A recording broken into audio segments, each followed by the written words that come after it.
اب جب کتاب پر عمل کرنے کا موقع آیا تو بنی اسرائیل میں سے کچھ لوگوں نے یہ کہا کہ ہم یہ تورات جو ہم نے پڑھی ہے، جو کتاب ہے ہماری، اس کے اندر تو بہت مشکل مشکل احکامات ہیں، ہم تو اس پر عمل نہیں کر سکتے، ہم تو اس کو چھوڑ دیں بھائی، یہ ہم نے توبہ کر لی، ہم نے اس پر عمل نہیں کرنا۔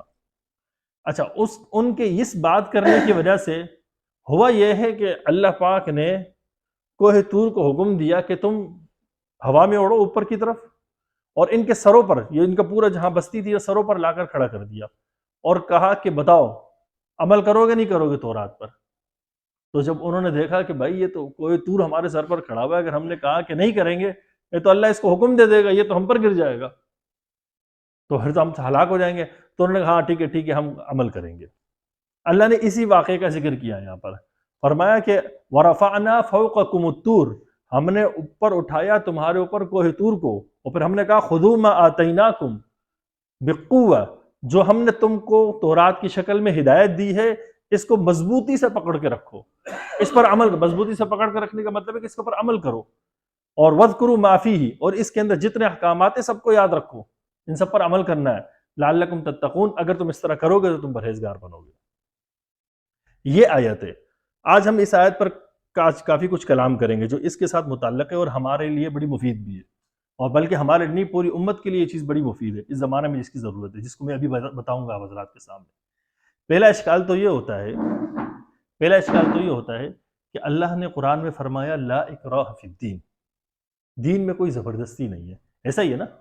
ہم سب جانتے ہیں، ہر کسی جس کو دین پر عمل نہیں کرنا تھا اس کو تو سب سے زیادہ یہ آیت یاد ہوتی ہے، یہ آیت سب سے زیادہ اس کو یاد ہے، اس لبرل طبقے کو یاد ہے جس کو دین پہ عمل نہیں کرنا، تو جب آپ اس کو دین کی بات کرو گے وہ بولے گا لا اکراہ فی الدین، دین میں زبردستی نہیں ہے۔ یہ ان سب نے یاد کی ہوئی ہے، جن کو عمل کرنا ہے انہوں نے کم یاد کی ہوئی ہے۔ اب دیکھو، ایک طرف اللہ کہتا ہے دین میں زبردستی نہیں ہے، دوسری طرف اللہ نے پورا پہاڑ ان کے سر پر لایا، کہا کہ عمل کرو، تو یہ تو تضاد ہے۔ جیسے کیسے؟ اللہ خود کہتا ہے دین میں زبردستی نہیں ہے، اب ان کو کہہ رہا ہے کہ زبردستی کرو، نہیں کرو گے تو تمہیں اس کی سزا دی جائے گی۔ تو یہ بظاہر آیت کے ان دو آیتوں کے درمیان تعارض نظر آ رہا ہے، تضاد نظر آ رہا ہے آپ کو؟ یہ تضاد ہم نے ختم کرنا ہے آج۔ اور یہ تضاد کیوں ہو رہا ہے؟ جب بھی آپ کے سامنے نا قرآن کی آیت، دو آیتوں کے بیچ میں تضاد نظر آئے، آپ کو قرآن کی دو آیتوں کے بیچ میں بظاہر تضاد نظر آئے، یا دو حدیثوں کے بیچ میں آپ کو تضاد نظر آئے، تو آپ لازمی سمجھیے گا کہ اس کا مطلب یہ ہے کہ ہم نے ان دونوں آیتوں میں سے کسی آیت کی کوئی ایسی تعبیر کی ہے جو غلط ہے، اس لیے اس کی تعبیر صحیح کرنے کی ضرورت ہے تاکہ تضاد بیچ میں ختم ہو جائے۔ تو اس تعبیر کو درست کرنا ہے۔ اب ان دونوں میں سے کون سی یہ ایک تعبیر تو یہ سیدھے ہمارے سامنے موجود ہے کہ اللہ نے ان کے اوپر کوہ طور کو اٹھایا اور ان کو کہا عمل کرو، اس میں تو بظاہر نظر آتا ہے کہ ان کے اوپر زبردستی عمل کروایا گیا۔ دوسری آیت کے اندر ہے کہ زبردستی نہیں کرنی، لا اکراہ فی الدین، دین میں زبردستی نہیں ہے، تو اللہ نے ان سے زبردستی کیوں کروائی؟ اب اس کا جواب آپ سنیں۔ اللہ نے جہاں قرآن میں یہ فرمایا نا لا اکراہ فی الدین، اس کی تعبیر جو کی جاتی ہے نا وہ تعبیر غلط کی جاتی ہے۔ اس کا لوگ عمومی معنی لیتے ہیں کہ دین میں کہ کسی معاملے میں کوئی زبردستی نہیں ہے، یعنی ہر آدمی جو مسلمان ہے اس کو مکمل آزادی ہے، جو کرنا چاہے کرے، اس کو دین کے معاملے میں کوئی زبردستی نہیں ہے۔ نماز پڑھتا ہے پڑھے، نہیں پڑھتا نہیں پڑھے، زکوٰۃ دیتا ہے دے، نہیں دیتا نہیں دے، زنا کرتا ہے، شراب پیتا ہے، جو بھی کرتا ہے، بھائی دین کا معاملات ہے، اس کی زبردستی نہیں ہے، بس اس کا اور اللہ کا معاملہ ہے۔ لوگوں نے اس آیت کا یہ مطلب لیا ہے، جبکہ آیت کا اس مطلب سے دور دور کا کوئی تعلق نہیں ہے۔ پھر اس آیت کا کیا مطلب ہے؟ اس آیت کا مطلب یہ ہے کہ لا اکراہ فی الدین، کسی کو زبردستی آپ مسلمان نہیں کر سکتے، بس صرف اس کا اتنا ہی مطلب ہے۔ لا اکراہ فی الدین کا مطلب ہے کہ کسی کو زبردستی دین میں داخل نہیں کر سکتے۔ اب اگر آپ یہ معنی لے لو اس کا کہ اس لا اکراہ فی الدین کا مطلب یہ ہے کہ دین میں زبردستی نہیں ہے، یعنی کسی کو زبردستی آپ مسلمان نہیں کر سکتے، تو تضاد ختم ہو گیا۔ اب جو بنی اسرائیل تھے وہ تو آلریڈی دین میں تھے، پہلے سے ہی دین میں تھے، وہ پہلے ہی اپنے پیغمبر کو مانتے تھے، اللہ کو مانتے تھے، سب کچھ تھے، انبیاء کی اولاد تھے، تو وہ اپنے وقت میں مسلمان تو تھے لیکن دین پر عمل نہیں کرنا چاہتے تھے۔ تو اللہ پاک نے جو ان کو پہاڑ ان کے سروں پر کھڑا کر کے یہ نہیں کہا کہ دین قبول کرو، کہ پھر ہم کہتے کہ یہ تو اس سے متضاد ہو گئی، بلکہ یہ کہا کہ تم دیندار، تم نے دین قبول کر چکے ہو، اور جو دین قبول کر چکا ہوتا ہے اس آیت سے پتہ چلتا ہے کہ اس کو زبردستی دین پر چلایا جا سکتا ہے۔ مطلب سمجھے آیت کا؟ آیت کا مطلب یہ ہے کہ جو آدمی مسلمان ہو چکا اب اسلام میں داخل ہو گیا، داخل ہونے سے پہلے تو اس کو اجازت دی کہ بھلے مسلمان نہ ہوتا، تو وہ چاہے شراب پیتا تو اس سے ہمیں کوئی تعرض نہیں کرنا تھا، چاہے وہ زنا کرتا ہمارا اس سے کوئی تعلق نہیں ہے، وہ شراب کی فیکٹری لگا دے ہمیں اس سے کوئی تعرض نہیں۔ لیکن جب ایک آدمی مسلمان ہو گیا نا، وہ اسلام میں داخل ہو گیا، تو اب لا اکراہ فی الدین ختم ہو گیا۔ اب اس کو دین پر چلانے کے لیے اگر حکومت کوئی قانون سازی کرتی ہے تو اس کو مکمل اختیار ہے کہ وہ ایسا قوانین بنائے جس میں لوگ دین پر عمل کریں۔ ہمارے زمانے کے جتنے بھی لبرل طبقہ ہے، جتنا بھی لبرل طبقہ ہے جو دین بیزار ہے، اپنے آپ کو کہتے ہیں مسلمان ہیں لیکن وہ دین کے احکامات سے بیزار ہیں، وہ یہ کہتے ہیں کہ جی دین میں زبردستی نہیں ہے۔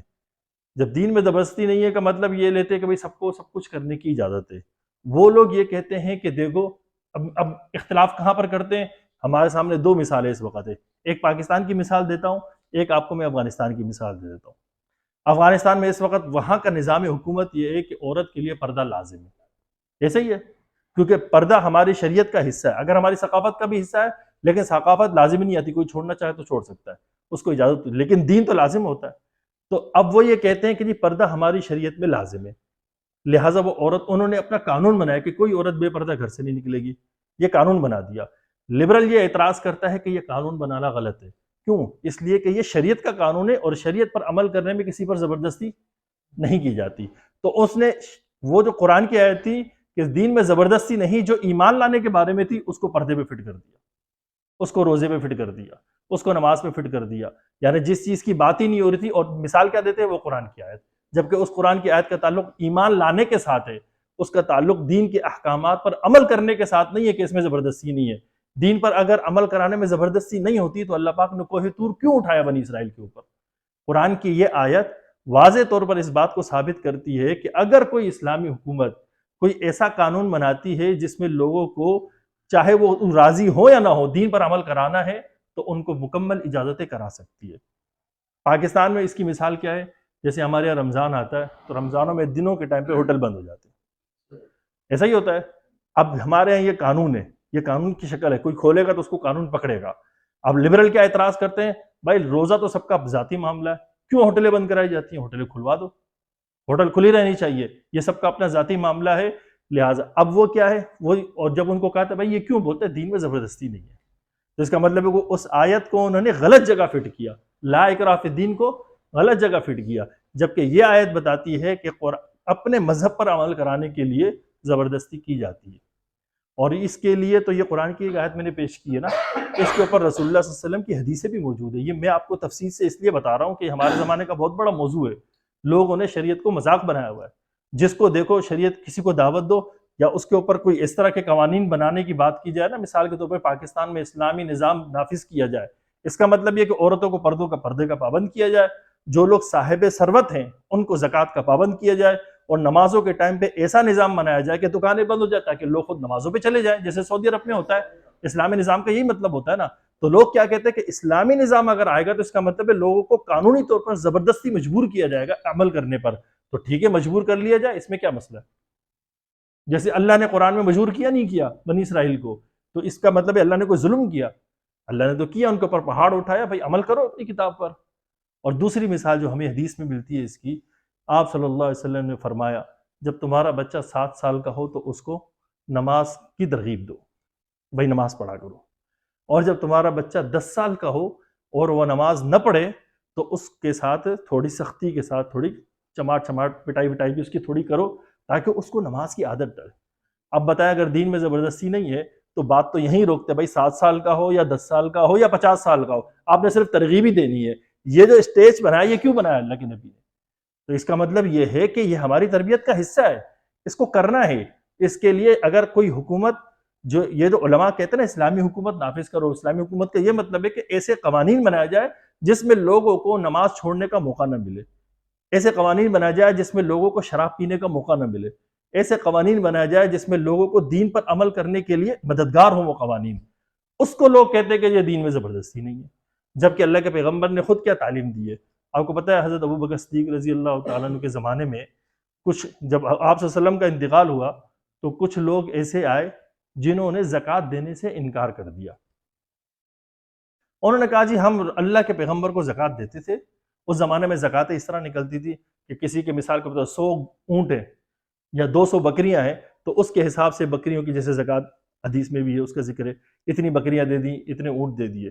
تو کچھ قبیلے ایسے تھے، انہوں نے یہ کہا حضرت ابوبکر صدیق رضی اللہ تعالیٰ عنہ کو کہ آپ صلی اللہ علیہ وسلم جب تک حیات تھے ہم ان کو زکوٰۃ دیتے تھے، ہم آپ کو زکوٰۃ نہیں دیں گے. آپ کو پتہ ہے ابوبکر صدیق رضی اللہ تعالیٰ عنہ نے یہ نہیں کہا کہ ہاں بھائی دین میں زبردستی نہیں ہے، اب تم دینا چاہو تو ٹھیک ہے دے دو، کوئی مسئلہ نہیں ہے. ابوبکر صدیق رضی اللہ تعالیٰ عنہ نے فرمایا کہ خدا کی قسم اگر تم حضور صلی اللہ علیہ وسلم کے زمانے میں اونٹ کے ساتھ اونٹ کی رسی بھی دیتے تھے اور آج تم ابو بکر کو اونٹ دو رسی نہ دو، میں تمہارے خلاف لشکر تیار کروں گا. اونٹ دو رسی نہ دو، تمہارے خلاف لشکر تیار کروں گا. حضور صلی اللہ علیہ وسلم کے دین کو بدل دیا جائے اور ابو بکر زندہ رہے، ایسا نہیں ہو سکتا. آپ صلی اللہ علیہ وسلم کا دین جس طرح چل رہا تھا اسی طرح چلتا رہے گا. آپ صلی اللہ علیہ وسلم کی وفات کے ساتھ دین تبدیل نہیں ہوگا. لیکن انہوں نے نہیں مانا. تو آپ کو پتہ ہے ابو بکر صدیق رضی اللہ تعالیٰ نے کیا کیا؟ یہ تاریخ کا وہ عظیم الشان کارنامہ ہے جس کو ساری دنیا مانتی ہے.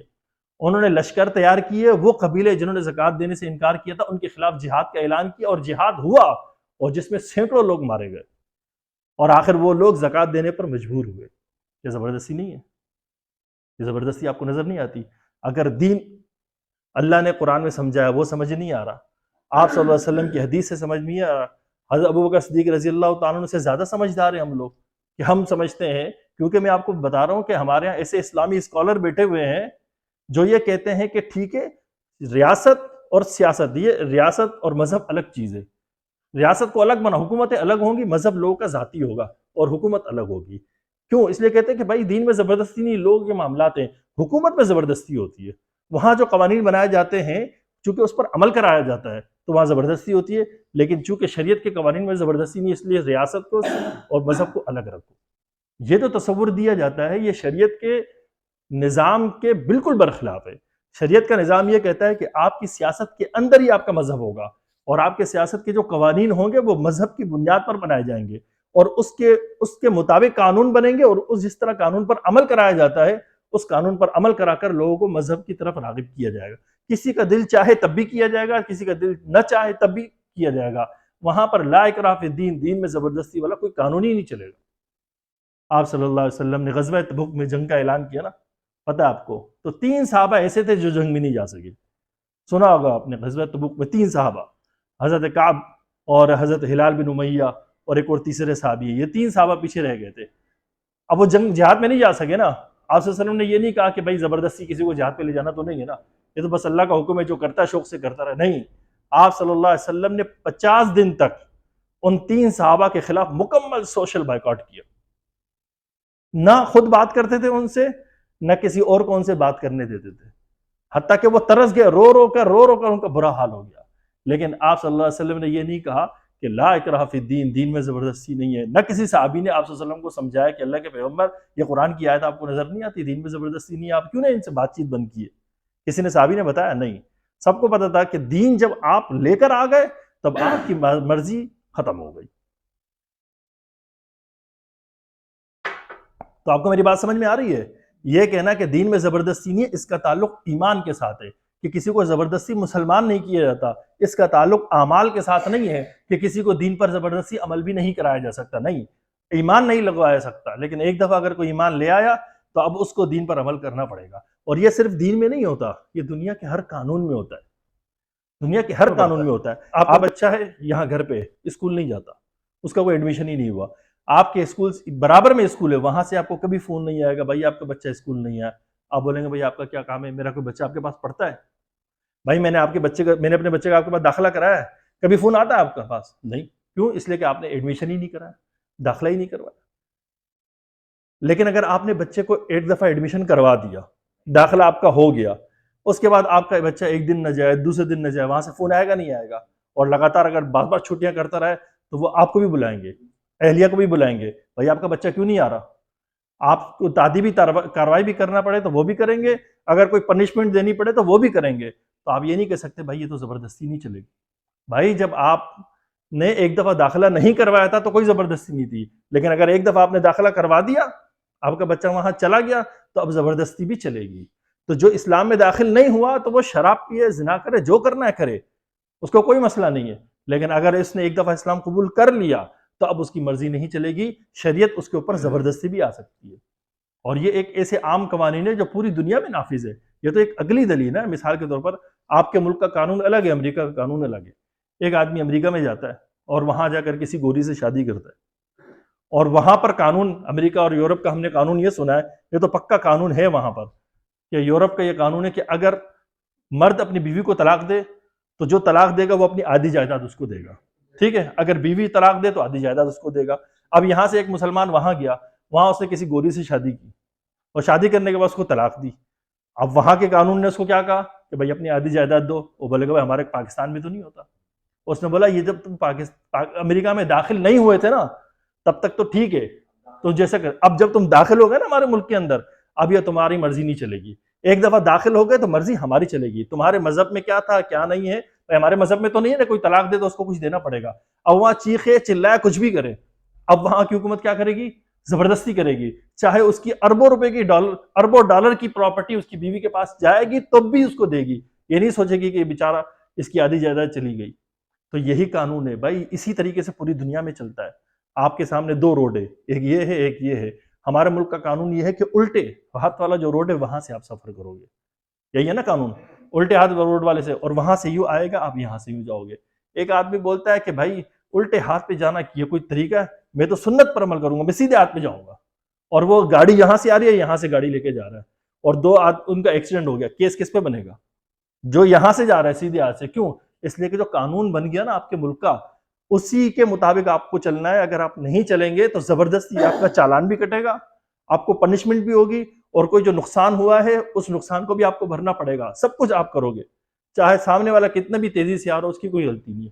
ایسا ہی ہوتا ہے. تو بھائی جب دنیا کا ہر قانون یہی کہتا ہے کہ جب قانون بنا لیا جائے تو اس پر عمل کرنا ہے، تو یہ جو ہماری شریعت ہے نا، یہ شریعت ایک قانون ہے. یہ کوئی مذاق نہیں ہے کہ اللہ نے بتا دیا کہ جس نے چوری کی تو اس کا ہاتھ کاٹ دو. یہ قانون بتایا گیا. یہ کوئی اس طرح کی عام سی چیز نہیں ہے، بلکہ یہ قانون بنا کر بتایا گیا کہ یہ جو آپ کے لیے حکم دیا گیا، چور ہے ہاتھ کاٹو. کوئی کسی کا قتل کرتا ہے بدلے میں قصاصاً اس کو قتل کرو. اس کے رشتہ دار معاف کرنا چاہیں تو معاف کر دے، کوئی مسئلہ نہیں ہے. اگر اللہ نہ کرے کسی سے زنا سرزد ہو جاتا ہے تو اس کا حکم یہ ہے کہ بھائی زانی کو قصاصاً قتل کرو اگر وہ شادی شدہ ہے. اگر وہ شادی شدہ نہ ہے تو اس کو 100 کوڑے لگاؤ. یہ شریعت کا قرآن میں حکم ہے. کوئی چوری کرتا ہے تو اس کا ہاتھ کاٹ. ہر ایک چیز کا قرآن میں حکم دیا گیا ہے.